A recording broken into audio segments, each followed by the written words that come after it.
everyone, and welcome to this special episode of the Emigrant Live podcast. I hope you had a good Christmas. I know some of us couldn't celebrate with the family, some because of COVID, some because we are different countries. But I hope you had a good time, and hopefully the technology helped us to see our family and the people we love.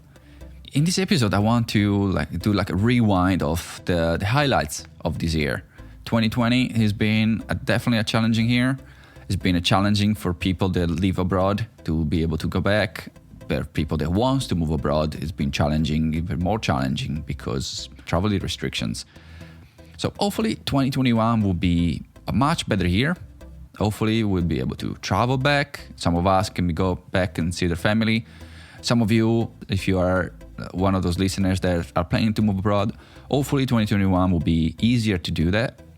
But I want to just use this special episode, to close the year with some positive messages, some motivational messages, all the best I could take from all the beautiful stories. And also, I want to thank all of you, all the listeners, all my guests.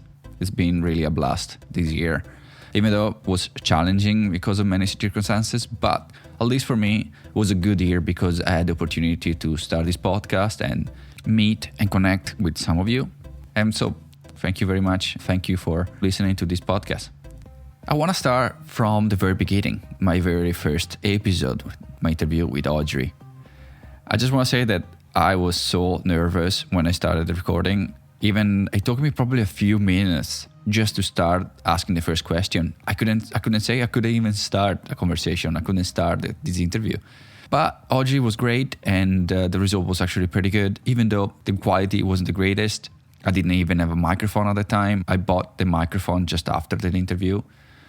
I selected this little bite of the interview where she talks about resilience, where she talks about why or what could have brought it or to move abroad and what helped her to move abroad. So without further ado, let's listen to this highlight from Audrey from the very first episode. I think that, as a child, we moved a lot. So for me, change was normal. We lived in Dundee, we moved to Glasgow, we moved down to Wakefield, we went to Birmingham, we went back up to the south of Glasgow. There was a lot of moves and a lot of changes, school changes for me as I was growing up. And I think that gave me a resilience that helped me and probably fueled me to leave the UK and seek, something better outside of the shores of the UK. And I think that by the time I landed here, having moved from the Middle East to here to Tahiti and back again, it definitely helped me. And it gave me a broader outlook. My mom used to say that the next best thing to a good education is travel, because we just learn so much when we're traveling. And so I just learned so much that I just took for granted. The way, when I arrived in the Middle East, I was only 19. I didn't know anything really. And I just took it all in my stride, Ramadan, Eid, the different customs, the clothing, and I think back about it, now I just sort of just took it as, oh yeah, that's what they do here. That's how they do it. And, but I learned a lot, and I think it made me, more broad-minded, and I'm sure it helped me when I got here. Okay, let's move to the second segment, which is from the second episode with Teodora. I think the whole episode with Teodora was actually pretty motivational. Her story and the way she delivers her message is very motivational.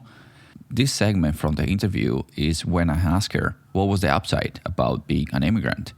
And this is what she told me. I think I learned to appreciate, and even I changed the way of how I think and the way I see it sometimes, because English people, they're very popular with their good manners.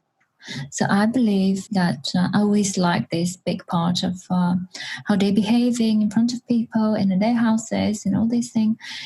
I like this type of English manners that they're giving here. They gave me confidence to believe in myself. Yes, because let's face it, I don't have the same start of, for example, my colleague in my job.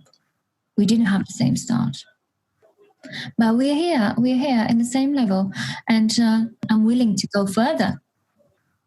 So this is the confidence. This is something that drives me forward and keeps me going and pushing me, because I'm saying to myself, I came 10 years ago and I did what I did, and I'm willing to do even more.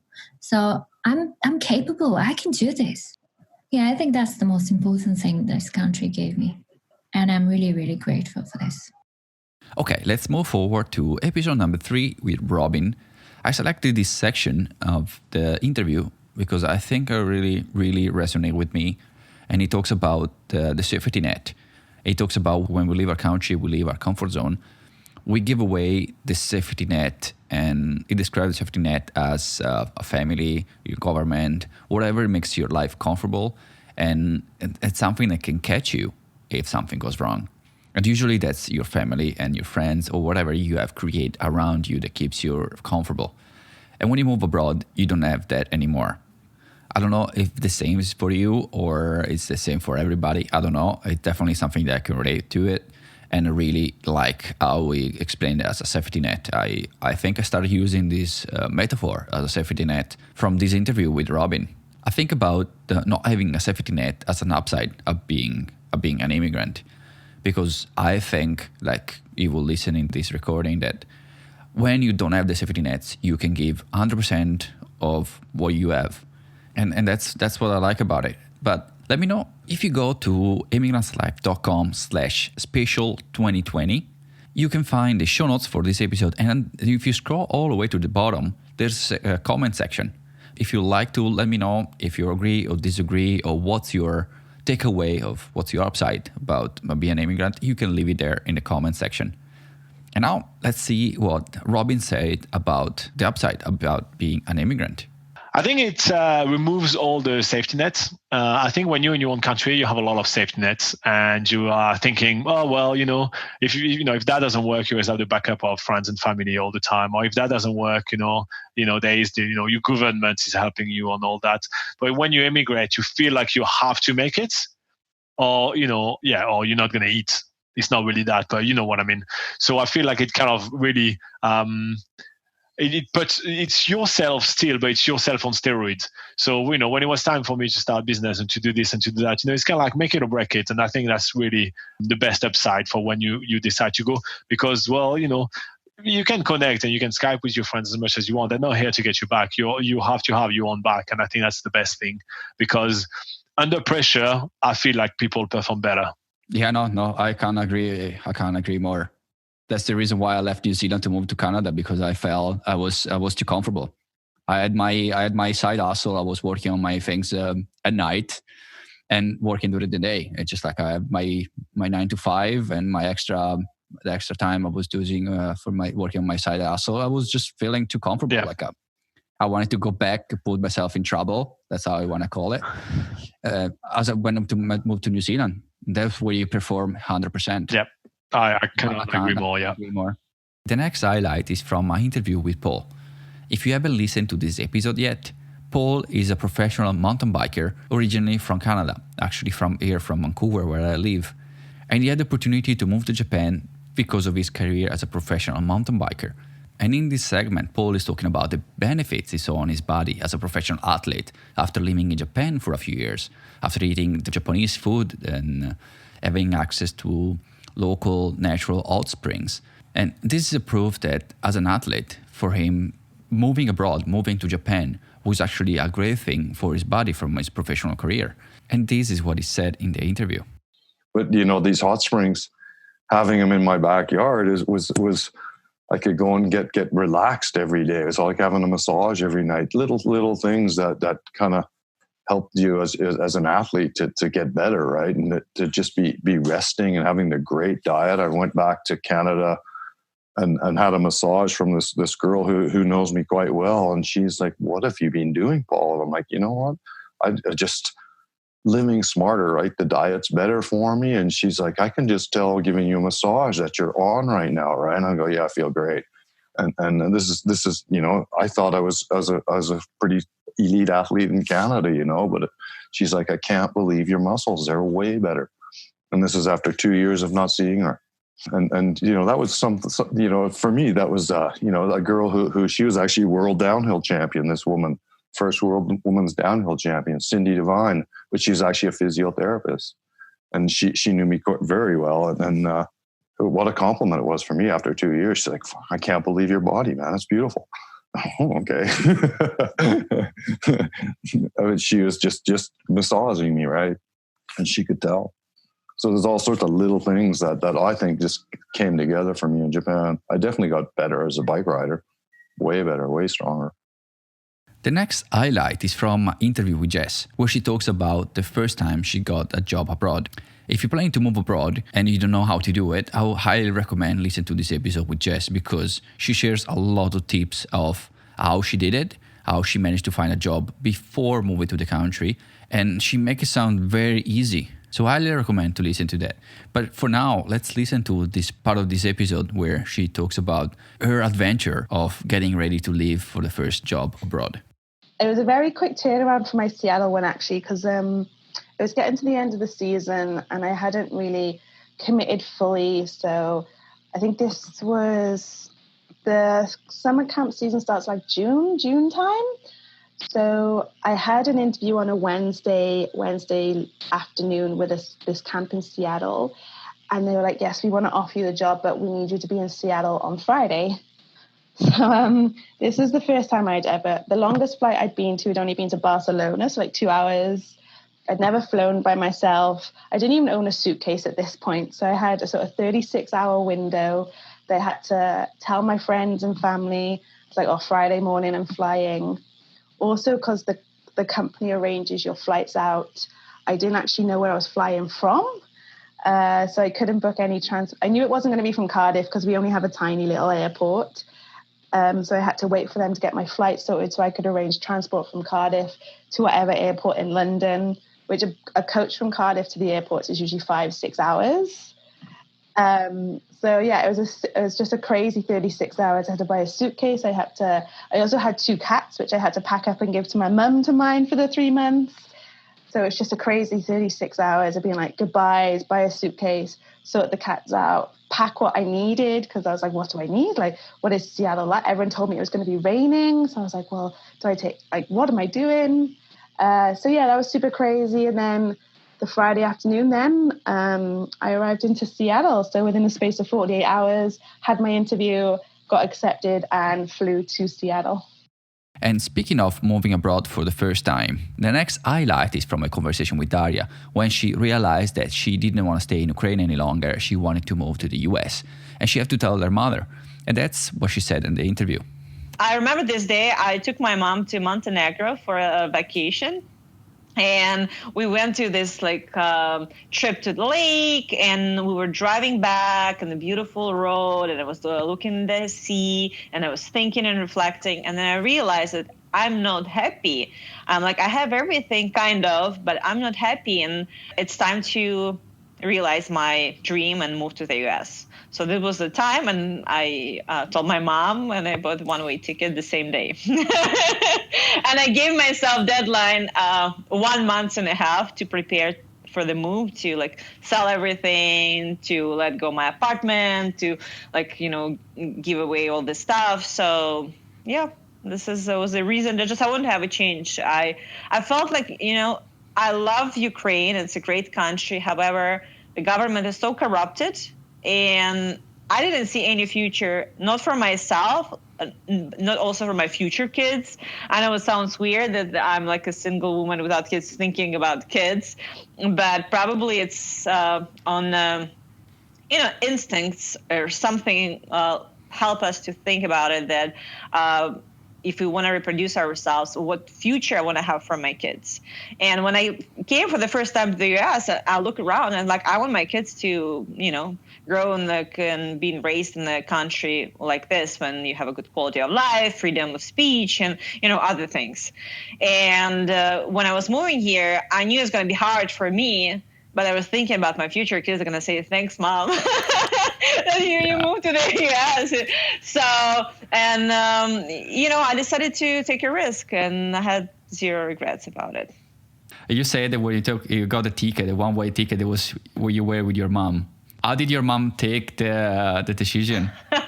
This is a very good question, probably, based on your experience. Yeah. I'll tell you, when I came for the first time from US, and it was probably like 4 years or 5 years before I moved, I told my mom, oh my God, this is such a beautiful country. I want to move there. He was hysterical. He was crying. She was crying. She was like, seriously, she didn't take it well. She's like, what I'm going to do? And then, I kind of prepared her for this thought and idea over years. And when the time came, and also, what helped? She started travel a little bit with me, and I showed her a different world, and she realized that some things are much better than just, taking care of your household and saving money to buy a new, dishwashing, thing, a machine or something else. She realized that it's going to be better for me, and hopefully one day when we have a better political situation and everything else, I'll be able to bring my mom here. This is my, obviously, of course, goal eventually when I can. And, it takes time, and now it seems like nearly impossible with the current situation, but we'll see. So she took it well. But, it took me like 4 or 5 years to prepare her for this moment. Okay, let's continue with stories of the first time leaving the country. The next highlight is from a conversation with Eva. Eva was also born in Ukraine, but when she left the country, Ukraine was still part of the Soviet Union. At that time, it was really, really hard to leave Soviet Union. And if you did, you were not allowed to come back. So you had to give up everything if you decided to leave the Soviet Union. But she was lucky. She was a model. She was working as a model. And she was working for the government. So she was representing Russia outside of the country. And in this highlight, she talks about the first time she leaves the Soviet Union and experienced other country and other culture when she goes to Australia. And this is what she said. So we were taking a flight from Moscow, going to India for a stop, then from India to Singapore, from Singapore to Brisbane. So my first stop was in Delhi airport, India. And when we stepped out from the airplane and I saw something what I've never seen before and people speak different language around, that was shock. Then the next stop was Singapore, and you can imagine the level of shock there. We were sitting in the airport. This is, I would say the most gorgeous airport in the world. And after that, we switched the airplane from Singapore to Brisbane. We were taking Qantas. And you crossing the, how do you call that line between north and south, the middle of the Ecuador? Globe. Yes. So we were crossing that line, and they were giving us champagne and chocolate and like, congratulations, you're going to the other part of the earth. And when the flight took about 7 hours. When we finally landed in Brisbane, I don't even remember how many hours was the whole trip, probably about 24. Yeah, and with the stops and all of that. And when we left the airport and somebody came to pick us up, it was a little minivan. And I looked around and I couldn't believe I was thinking I'm sleeping because, first of all, the cars are going left side, right? Like in London. Yeah. And people speak English. Nobody speaks Russian. And the weather is beautiful. It's sunshine. And the birds are chirping and like some kind of crazy things going on. The smells are different. Music is everywhere. People are smiling. People have some tan. People wearing nice clothes. Yeah, that was amazing.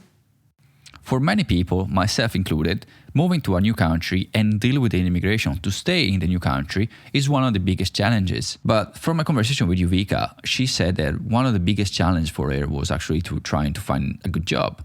Because in the United States, if you are not a permanent resident or American citizen, it's really hard to get a job. Most companies don't hire you. In the process of hiring you, one of the requirements is actually to be an American citizen or American permanent resident. And in this highlight, she talks about her obstacles and challenges she has to face to land a really good job. And this is what she said. I think the biggest challenge was to get a job get a good job, get a job that I wanted. And I had okay jobs, like where I was able to use my college degree and my basic skills. But the job that I have today, I think was probably the hardest job to get, because even though I was, a good student and I worked really hard, I just think that there's just some companies that don't hire non-US citizens and non-permanent residents. And I remember going to all the information sessions and meeting with companies, and I was like, I want to apply, and people would get really excited that I'm applying. But then when I would fill out the application form and they say, are you a US citizen or permanent resident, then it would be like rejection. So I think for me to get basic jobs is okay, but to get the next level jobs, like really good paying jobs where you can, support yourself and your family and everything, this job is like that. And I feel like I worked so hard, and I think I'm just lucky that I got it, but it was definitely very stressful. And I was really disappointed to see so many companies don't want to deal with that. And I think they don't want to deal with it because maybe they have to do paperwork, maybe they have to deal with the risk that, their visa could get rejected. But it's all like a cycle. Like the government doesn't want to help us that much, so then the companies don't want to help, It's like a cycle because they're scared that this person will have to leave. One of the beauty about leaving your country and moving to a new one is the number of opportunity you find in the country you moved in.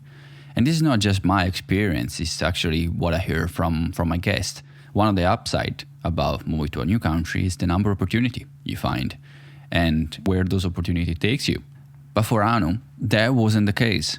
The biggest upside about moving to America from India was actually the freedom to be yourself and the freedom to not be judged by other people. And in the next highlight, Anu shares her experience when she moved to the US. This is what she said. When I moved to US, I felt like I just came home. I didn't feel like I was an outsider. I didn't even feel that I wasn't judged, basically. In India, I was judged for being too ambitious of a girl. Everybody judged me like, girls can't be this ambitious. Girls can't do this. You're poor. You're not supposed to do this. You're supposed to do this and just live your life and be poor all your life.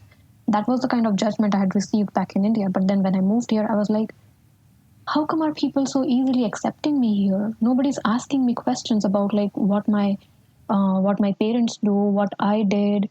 So the freedom and the independence to think itself was a big change, I'd say, and big change, accepting change, because I didn't feel those restrictions. So I didn't find anything difficult to just get into the culture. And surprisingly, I was the only person in my class who made lots of friends with Americans and international people. So that is something that I didn't think earlier, but I found out it's very rare for an immigrant to integrate with their non-native friends. The first friend I had was American, and she was like, why do I understand you, but I don't understand others when they talk? Like, I have no idea. And was that part of because you felt less judged by Americans than you were maybe from people from your own country? Yeah, so I could be more of myself. Correct me if I'm wrong, but I think this kind of like environment that fuels you with even having more ambitions and think of, I can do this, I can do that, I can do whatever I want at this point, right? Yes, yeah. So honestly, if I were in India, I wouldn't have been able to do what I'm doing. Like, I wouldn't have been able to sit in this podcast because I'd have responsibilities imposed on me. Anu has a really good story that she shared in the interview. I recommend listening to it if you haven't done it yet. And if you are an immigrant, what was your biggest upside about moving to a new country? And if you're planning to move abroad, what are you looking for when you move to a new country? Let me know in the comment section at emigrantslife.com/special2020. Just scroll down to the bottom of the page and just write a comment. I look forward to hear your thoughts and what's your upside or what you're looking for. If you're planning to move abroad, the next highlight is for you. Lori shares a point of view about moving to a new country. Even though she said it was very scary, but she thought that no matter what, if she decided that the decision she made wasn't the right decision, she can always go back to her old life in Canada. I know every situation is different, but if you have the option that you can go back to your country if you made the wrong decision, so why not? Why not trying to move to your country and try a different experience? If you have the opportunity, I think you should do it. And Laurie also thinks you should do it. And this is her advice. Canada is one of the best countries to come from. I don't doubt that. And I feel very proud to be from Canada. And, there's so much about Canada I do love and I do miss. But I just think that having the ability to go and live abroad somewhere else and experience, like, the world is huge, there's so many different cultures and so much to see in the world. So just to stay in one's spot your whole life when you have the ability to, go and live abroad somewhere, people should take advantage of that if they can. And I know it's scary in so many ways, but, the payoffs for it, I think, are much outweigh the fears that can come along with it. So yeah, I definitely feel so lucky to be able to come out here and do that. And the thing I always tell myself, because it is scary I've lived abroad a few times, but each time before going, I always get that, cold feet or that anxiety of moving abroad. But, I just kind of tell myself, like, Canada's always there. So anytime it doesn't work out, or if I want to go back, it doesn't mean I failed. It just means, maybe I tried and maybe it wasn't the right choice. So I can always go back home. It'll always be there. But, that opportunity to move abroad, if it's there for you, take it, because it might not always be there. Most of the story of my guest and the article we wrote about the famous immigrants are for people that move from a country to the United States. But for Ray, my next guest, it was the opposite. He was living in the US and he decided to leave because he felt too comfortable. I can really relate with what Ray said in the interview, and I selected this little highlight of the tipping point when he decided to leave the United States and move to Mexico. The tipping point was a quote from an advertisement on TV. I think a lot of what happens in life is you kind of get stuck in these patterns, right? You kind of get stuck on this path without even realizing it. And I was just following it. As I mentioned, graduate from college, get a good job, buy a house, then buy a bigger house, then buy a bigger house, right? That's the American dream that they talk about. And I just thought, I never questioned it. So I was kind of on that path.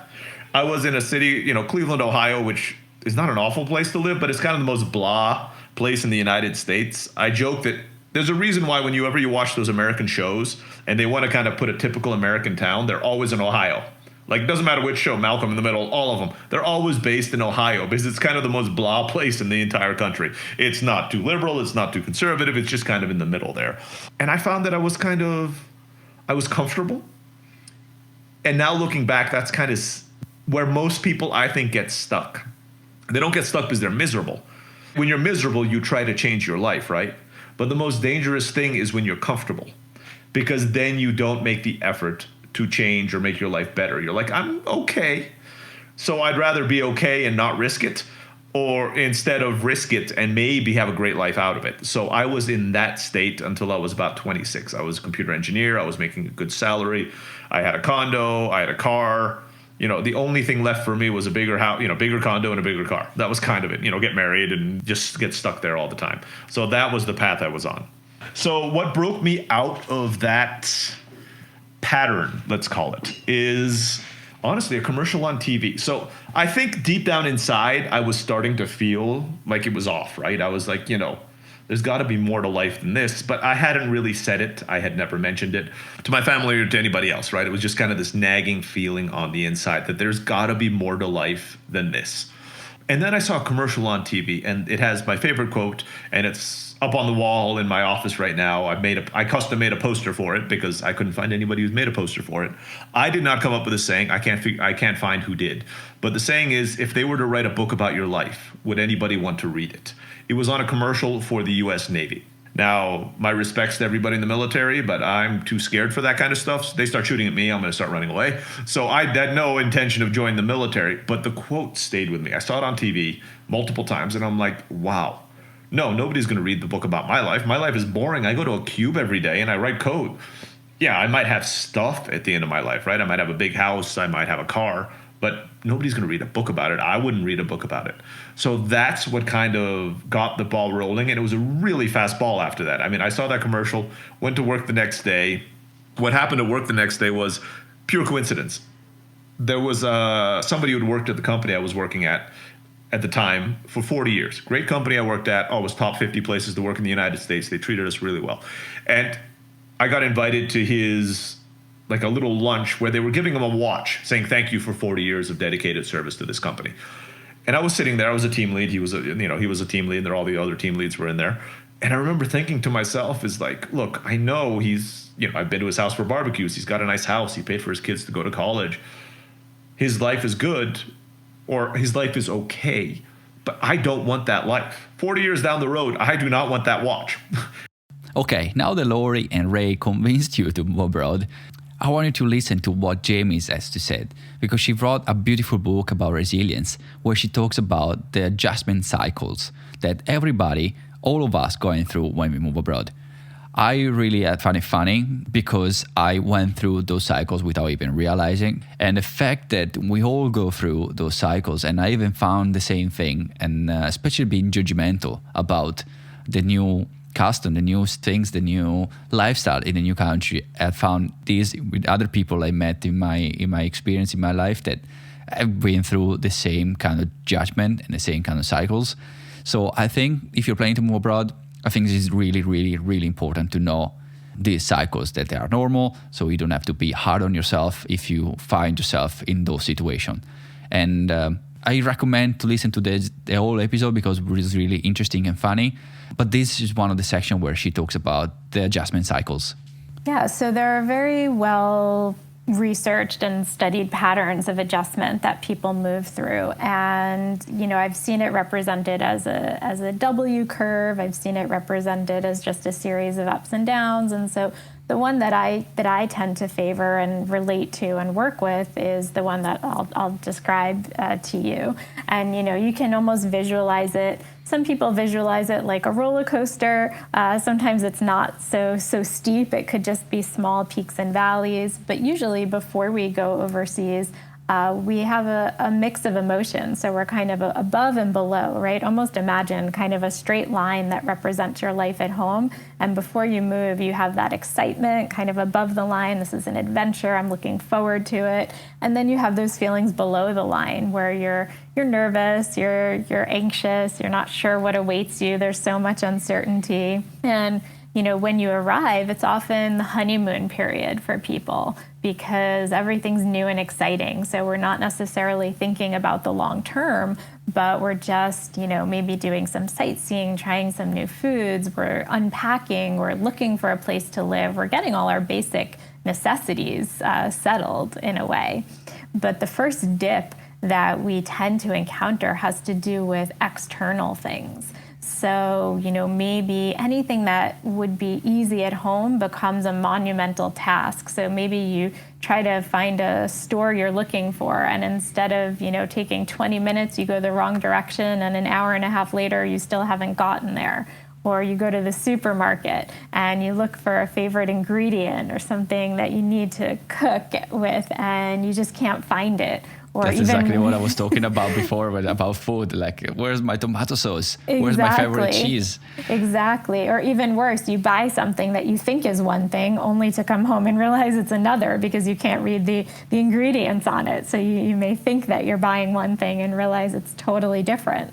So those are a lot of, external things that every expat basically has to move through that part of the cycle, because if you want to settle somewhere, you need to have your basic necessities settled. So once you come through that external shock of sorts, you come to a place that we might call a surface adjustment. And that's a place that sometimes people stop at. You may stop in your adjustment there. Perhaps you're not really interested in the deep dive learning about the culture. Perhaps you will never learn the local language enough to truly integrate. So imagine that you're an English speaker who moves to rural China. It's going to become really hard to have that level of language ability to integrate on a deeper level. or sometimes military families. They may be living on a base in a foreign country, but not really immersed in the culture. So often people stop there, but then if they don't, they can continue on, in which case you'd go through the second dip, which is more the internal shock. That's when we question ourselves. This is when the resilience comes into play a lot, because maybe we think, I used to feel really funny in Italian and, in English, I don't know, people don't find me as funny. Or I used to feel really efficient at work and time moves differently in this culture. So we have a lot of self-doubt in this stage. That's where we really do need to cultivate that resilience to move through and eventually come to this point of integration. And if it's normal to be judgmental of the country you just moved in, what happened when you moved to a country where your partner is from?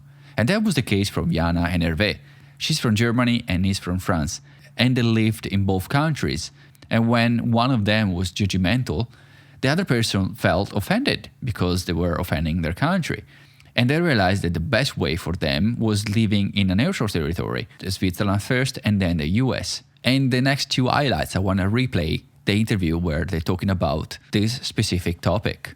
Ladies first, this is the highlight from Jana. I also have to say, for my husband and me, we like to live in a country other than the country where he is from, so France, or the country where I am from, Germany. So we liked a lot to live in Switzerland, for example, the two of us, because this is like a neutral country. Also the US for us is kind of neutral because we are both new to this culture. So we can both take the same path, and it's new for us, and we observe the same things, and we find them interesting or sometimes funny or wow. And whereas if we live in his home culture or in mine, one of us only is the foreigner. And then I cannot stand if he is starting to criticize some German particularities, because I feel offended very quickly. I don't know why. And he feels offended very quickly if I observe things that I don't find normal in France. So for us, it's better to be in a third culture. Okay, the next highlight is from my interview with Herve, where he talks about the same topic, but on the perspective of their children, how to teach their children their culture and bring them up in the way of where it's normal from their culture. And because they're coming from the different countries, these cultures are different. The things that you teach your kids are different. Herve shared many funny stories in the interview, and this specific one was about this event where him and Jana had a different approach of how teaching kids on the playground. This was his story. Well, there is something fascinating about, I would say, mixed couple with two cultures like we are, is that you always have the feeling in certain moments that you can give both aspect to the kids, and the kids will only grow with both aspects. It's a bit like the immigrant going to another country and then the world is smaller. But there is also, when you have children together, you start to see some small egoism where you try to pull towards your value because you want your kids to be more French or more German. And we had this experience, and I can give you a small story, which I think is funny. And anybody who would hear your podcast who is French or German could understand that. So we were on a playground, and in Germany, they have the most amazing playgrounds. They have like pump with water and sand and so on. So they can play with water, with sand and so on. And I see my kids who are very small who want to go where there is water and sand, so there is mud, and they want to go in the mud. Any kids would go if their parents do not stop them. And as a French, I was like, whoa. I take the kids and I put them like 10 meters apart from this water source with the mud. Otherwise, they will be very dirty and they are in the car. So, and then I picked up a coffee or an ice cream or something like that. And when I came back, I saw Jana taking the kids and putting them in the mud. And I arrive and I see them putting them in the mud. What are you doing? And she said, they need to experience the material, And so in the German culture, they really want kids to experience. And in the French, it's more like probably Italian. So do you want the kids to stay clean? So yeah, it's one anecdote, but I would not call it conflict. But we had quite some discussion about what are our values, and we realized really with the kids how important certain value of childhood were coming from ourselves. And before we thought, we are very open. I value your values, you value mine. But then we had like something quite interesting, I think, that we realized with the children. Okay, the next highlight is about kids and adjustment in a new country. Jana actually wrote a book about this topic. It's called Jamie and the Big Move. Jana actually introduced me to my next guest, Tanya. And Tanya had a problem with her kids when they moved to Spain. One of her kids had some problem adjusting to the new culture, and she has to take some measure. And this is what she did to help her kids to overcome these adjustments and to get used to the new culture. We had the kids in an international school, so they did not have to switch completely to Spanish or Catalan when we first moved there. They were able to learn it gradually because their friends could mostly speak English. But I think the tipping point was when I decided that I needed to pull her out of school. I felt that just the whole experience of being in school, being around so many different people all the time, as well as being in a new country, new neighborhood, new everything, that maybe I should remove one of those things from her life that was giving her a lot of stress. And so I decided to homeschool her during our second year. But then I realized shortly after that it's illegal to homeschool in Spain. So yeah. So we were there on visas, of course, through my husband's job, and they would not renew our visas if the kids were not enrolled full-time in school. So after homeschooling for only a couple months, we had to re-register her back into school. But I think just those 3 months of being able to homeschool her, being able to create a curriculum that met her needs, and she improved drastically. It was a really, really good experience. She was able to, have more control, I think, over her own situation. And I think that helped her, gave her a lot more confidence. And she was able to go back to school. And of course, by the time we left Spain, she didn't want to leave Spain. So that was another experience. There's no doubt that when you move to a new country, you have to face some challenges. But how you face these challenges can change the experience you're having in this country. Some people takes longer to get over these challenges and to get used to the new country. But some people, like my next guest, Arif, love these kind of challenges because you can learn from these challenges. And this is his mindset of facing challenges. There was always challenges. There was a lot of challenges. Language, food, mindset, many different challenges. And then I actually love the frustration, the agony to cope up with your surroundings, all the time. But at the same time, you are also learning. It's a very good experience. And I feel that when you move out of the country, if you think that I'm already outside of my comfort zone, I'm here to learn. And that aptitude for learning actually move you ahead. You just move on. You learn something, you make a mistake, or you get some success. That's the whole thing. Actually doesn't matter success or failure. It just keeps you moving on. It's the aptitude for learning, I would say. I think everyone should move out of home at one part of their life, right? Just to learn, right? Like there is a saying that if you want to get educated, go to China. It's just saying that move out, go to a longer distance, meet different people, meet new people, right? Make new culture, learn, yeah. Some of these challenges, especially if you move abroad at a young age, can be simple things like do the grocery or do the laundry or cleaning a house, that kind of things. And definitely that was for me. I don't think it was a challenge, but it definitely was something that I had to learn how to do it. And my next guest is talking about exactly this, when he left England to move to the US and he was still living with his parents. And he never done laundry or never done the grocery because his mom was taking care of it. And his parents thought he will not survive on his own when he moved to the new country, when he moved abroad. But instead, he managed to take care of himself and is now been living in the US for a long time. And in this highlight, he's telling this story.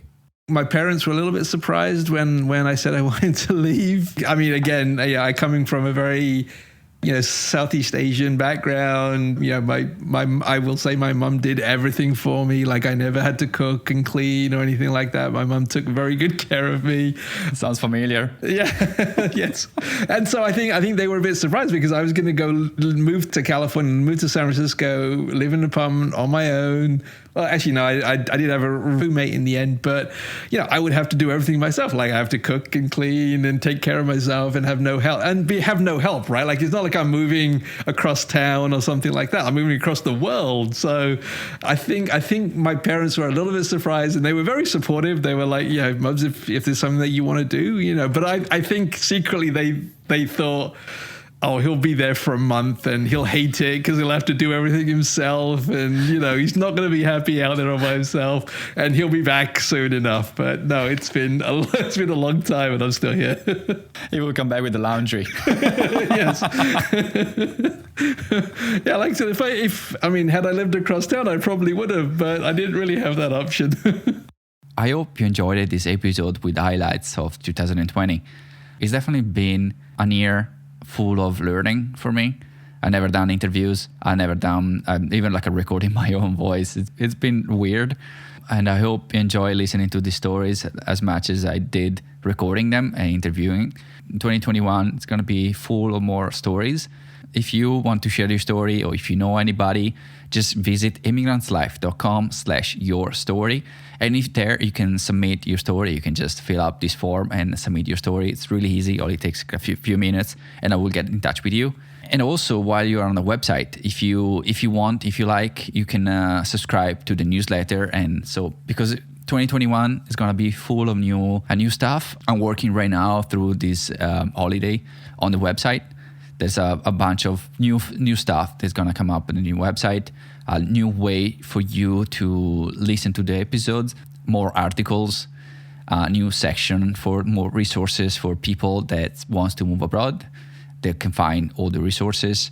If you have any tip, any recommendation, any suggestion, you can email me directly at daniel@emigrantlife.com, or you can find me on social media. You can find Emigrants Life on social media. You can write me directly in there. And I want to use this episode even to thank my assistant. I hired this assistant a few months ago, actually almost at the beginning of the podcast, because working full time and taking care of the podcast is a lot of work. So I want to thank Sophia, my assistant, to help me with all the social media stuff that she's doing. She's doing a great job. All the articles about famous immigrants, they are from her. She's doing all the research. She writes all the article. And she's doing an amazing job. So I want to thank her for doing that. And if you want to support the show, as usual, you can write a review. That really helps finding other people finding this podcast, finding this show. And I'll talk to you in the next episode, in the next interview. Thank you very much for listening. Have a happy holiday and happy new year. Ciao.